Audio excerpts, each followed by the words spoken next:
Karena sekolah itu kalau misalnya ini sekolah swasta atau universitas swasta ya, didirikan itu memang untuk mendidik gitu, mendidik anak-anak maupun mahasiswa.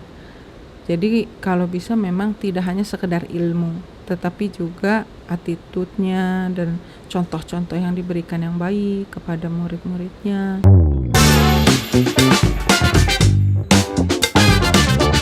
Hai, jumpa lagi dengan saya dalam acara Ngobrol Bareng dengan Dr. Tresna.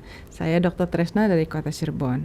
Hari ini saya ingin membahas dengan anak saya mengenai berita yang sedang viral, sedang ramai di dunia maya, yaitu seorang guru yang dipukuli oleh murid-muridnya di kelas. Sebelum kita mulai, kita lihat dulu ya videonya.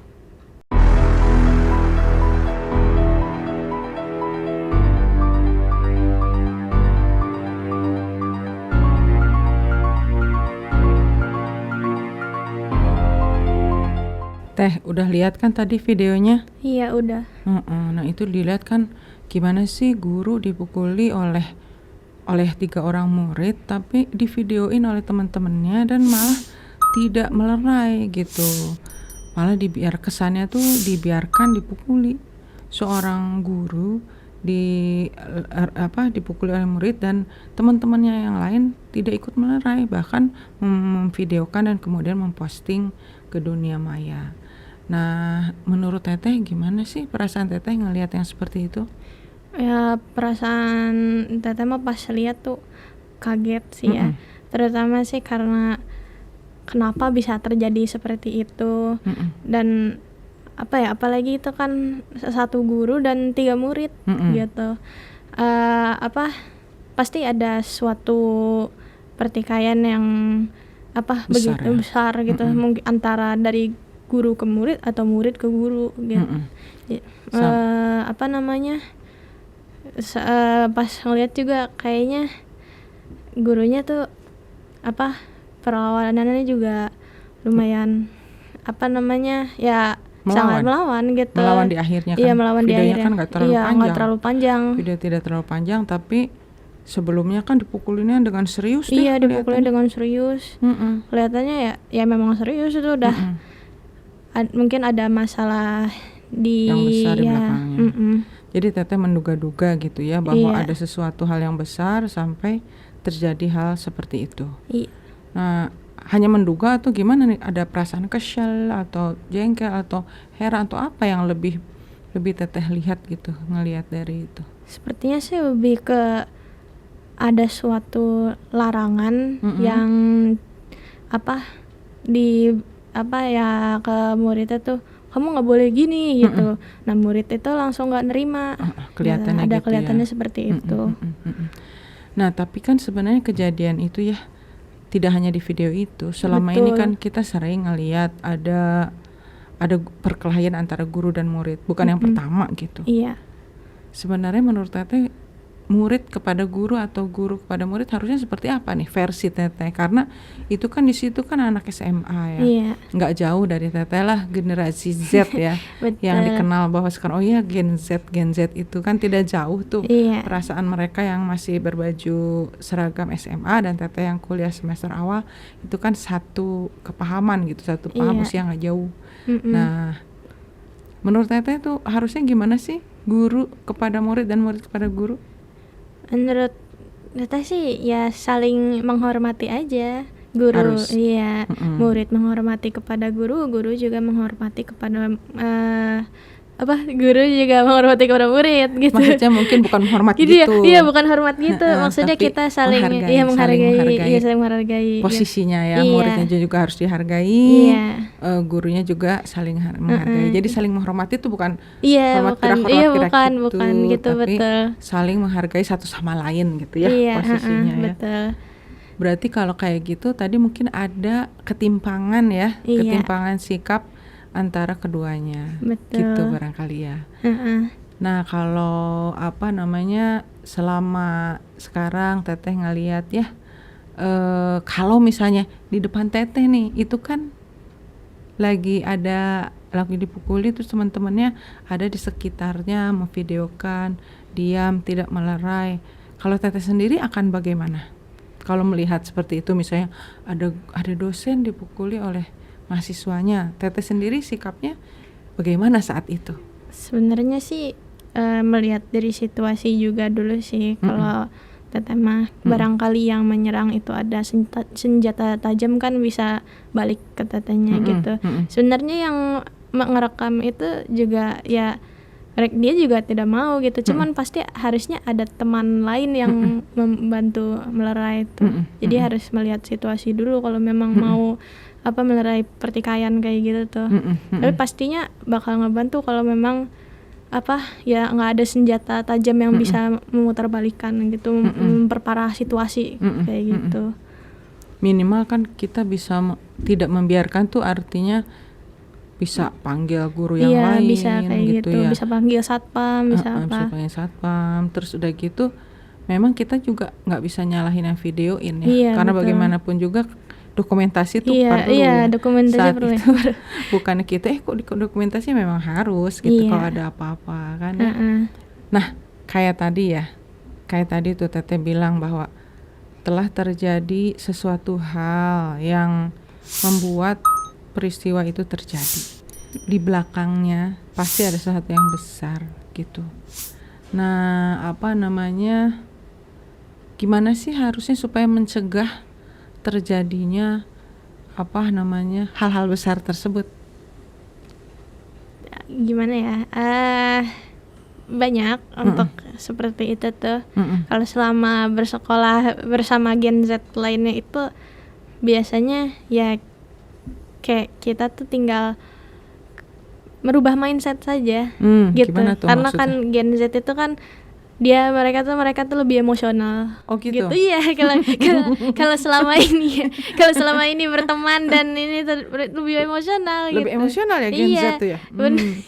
Jadi semua itu tuh kalau misalnya mereka memang pertikaiannya mulai dari situ, ya mindsetnya memang harus dirubah dari merekanya gitu. Untuk mencegahnya itu mungkin tidak mungkin, tidak mungkin ya, susah gitu. Susah ya? Karena mindset yang sudah ditanam di mereka itu seperti itu. Di anak-anaknya. Iya, di anak-anaknya. Dan untuk guru untuk mencegahnya mungkin kalau sudah tahu anaknya seperti itu, memang ya nggak baik juga dibiarkan. Cuman melerai langsung maksudnya langsung ke situ bilang mengutarakan kata-kata yang mungkin menurut mereka ofensif gitu, menyinggung, pasti akan kayak tadi gitu, terjadi pertikaian yang besar gitu. Ya untuk mencegahnya ya anak-anaknya juga, anak-anak Gen Z itu harus merubah mindset aja gitu. Itu lingkungan sekolah.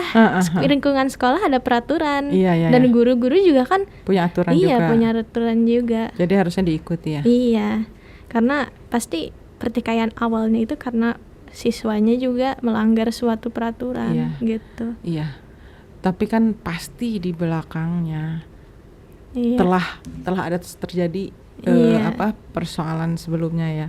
Sehingga itu ada pemicu sedikit langsung aja meledak kelihatannya. Iya, kelihatannya sih seperti itu. Iya. Tapi sih menurut Bunda mah sebaiknya harus saling menghormati sih antara guru dan murid ya. Betul. Mau dari Gen Z, Gen Alpha, Gen Beta, Gen Milenial. Kan kalau kepada guru ya tetap harus menghormati. Jangan kan kepada guru ya, kepada yang lebih tua. Ya, kepada yang lebih tua juga harus menghormati. Betul. Gitu. Nah, menurut Teteh Mia, kira-kiranya ya akan terulang lagi nggak di kemudian hari hal-hal seperti ini?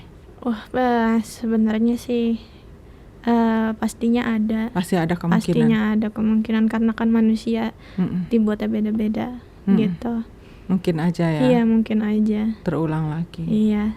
Terus kalau dari situ Teh, menurut Teteh, ya ada nggak peran orang tua di situ? Tentunya ada. Biasanya kalau peran orang tua pasti ke siswanya. Nah itu biasanya ya mereka mengajari anak-anak mereka gimana gitu selama di rumah tuh mereka ngapain, apakah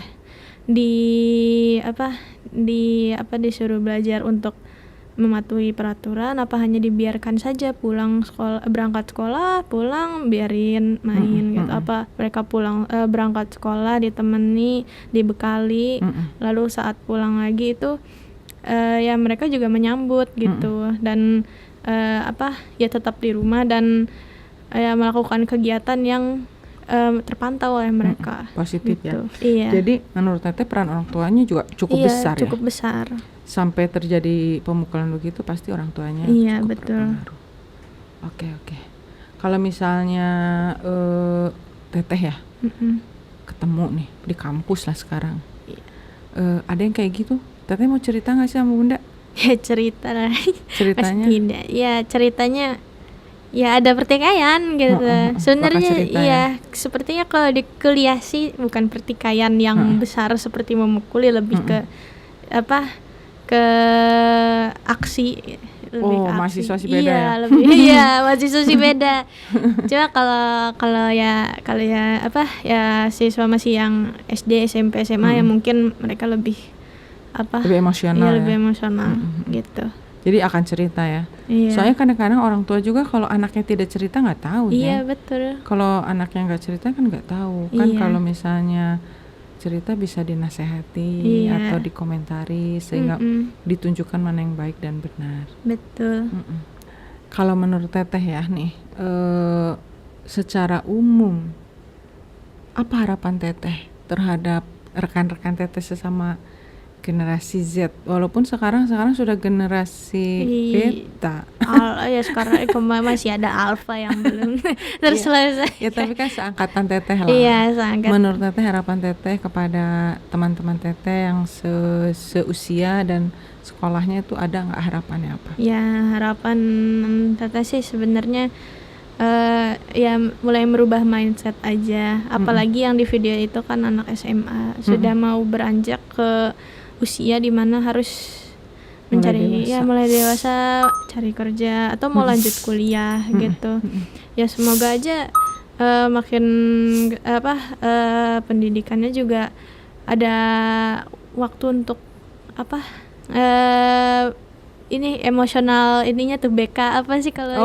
Oh ya, kalau di sekolah tuh ada bimbingan konseling. Iya, bimbingan konseling itu mungkin emang sepele, cuman untuk generasi mendatang itu sangat penting gitu. Barangkali perlu curhat-curhatan gitu ya. Iya, perlu curhat-curhatan itu bagus gitu. Makanya kalau memang ada konseling ada guru BK itu sangat membantu juga, dan mungkin presentase seperti kayak murid ya pertikaian dengan guru dengan murid itu menurun gitu, nggak setiap hari ya, mudah-mudahan ke depan nggak ada ya, sampai nggak ada lagi gitu. Jangan sampai terjadi lagi. Iya. Nah kan dari tadi Bunda udah nanya nih sama Teteh. Sekarang Teteh pengen tahu sudut pandang Bunda sebagai orang tua Teteh gitu kan. Kejadian ini kan pasti di orang tua juga sangat besar ya? Iya, sangat besar pengaruhnya. Betul. Menurut Bunda nih gimana setelah melihat video itu? Ya nomor satu prihatin banget. Ya nomor satu kan prihatin, kok bisa ada anak-anak yang memukul murid yang memukul guru ya. Murid yang memukul guru dengan emosional sedemikian. Ya tentu sama sih seperti Teteh tadi, bahwa pasti ada sesuatu yang sesuatu yang sangat besar gitu ya sampai itu terjadi. Nah, keprihatinan itu akan menjadikan introspeksi buat Bunda gitu. Betul. Bahwa Bunda juga kan punya anak yang sesama mereka, Gen Z. Ya Bunda akan lebih hati-hati, akan lebih mengajarkan lagi kepada anak-anak Bunda yang dua-duanya itu adalah Gen Z gitu ya, supaya jangan seperti mereka gitu.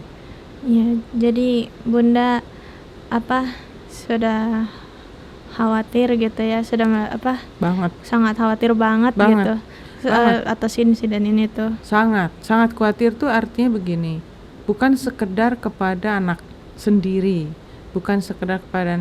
kekhawatiran itu, tapi lebih kepada juga kekhawatiran pada seluruh pemuda ya, atau generasi muda Gen Z yang sekarang usia mereka itu. Bagaimana kalau secara umumnya itu mereka seperti itu semua? Kan serem juga ya. Mudah-mudahan kekhawatiran Bunda tentang emosionalnya Gen Z itu tidak terlalu berbahaya gitu, dan tidak ada lagi lah peristiwa seperti ini. Iya. Lalu Bunda ada nggak sih langkah atau cara untuk mencegah gitu anak-anaknya maksudnya jadi kayak jangan sampai terjadi kayak gitulah, anak-anaknya tuh dia bandel gitu kan, kemana pergi ke sini nggak tahu kemana. Sekarang aku sebelum menjawab itu Bunda nanya, Teteh bandel nggak? Enggak. Ya jadi tentu saja berusaha ya. Kalau Bunda pribadi kepada anak-anak Bunda kan ada 2 ya, satu laki satu perempuan gitu. Ya tentu menjaga. Memang orang tua tuh kelihatannya jadi lebih galak kelihatannya gitu, bahwa oh ya dibatasi ruang geraknya, dibatasi waktu mainnya kan seperti itu. Dan banyak sekali bekal-bekal yang lain lah, nasihat. Nggak capek-capek lah, walaupun dibilangin rewel juga nggak apa-apa, namanya juga rewel, namanya juga nasihat ya. Jadi karena melihat seperti itu, akhirnya kepada anak-anak sendiri lebih protek gitu. Protek bukan kepada dianya, tapi protek kepada pergaulan yang akan mempengaruhi sifat tersebut gitu Teh. Iya, selama ini Bunda tuh kalau misalnya aku nih jahat ke guru, Bunda gimana tuh? Ya dijewer lah. Ya pasti dijewer. Kalau Teteh yang salah, tentu Teteh akan Bunda bukan dibenarkan, akan diingatkan. Betul. Dan Bunda tidak akan memenangkan Teteh sebagai anak. Betul. Tentu kalau menyalahkan sih gimana ya? Jadi artinya bukan menyalahkan, kita harus mengkoreksi gitu. Mengkoreksi bahwa Teh nggak boleh gitu dong sama dosen. Kan dosen itu adalah yang memberikan ilmu kepada Teteh kan. Betul. Gitu. Sikap Bunda kepada anak yang berbuat salah bukan kemudian memvonis dan menghukum gitu ya, tapi justru lebih membimbing. Betul. Mengasih tahu jalan yang benar. Jangan sampai keluar dari batas. Karena kekhawatiran yang Bunda paling besar adalah apabila terjadi perkelahian seperti itu, bisa saja kan ada senjata tajam ya, betul. Bisa terbunuh, bisa tertusuk ya.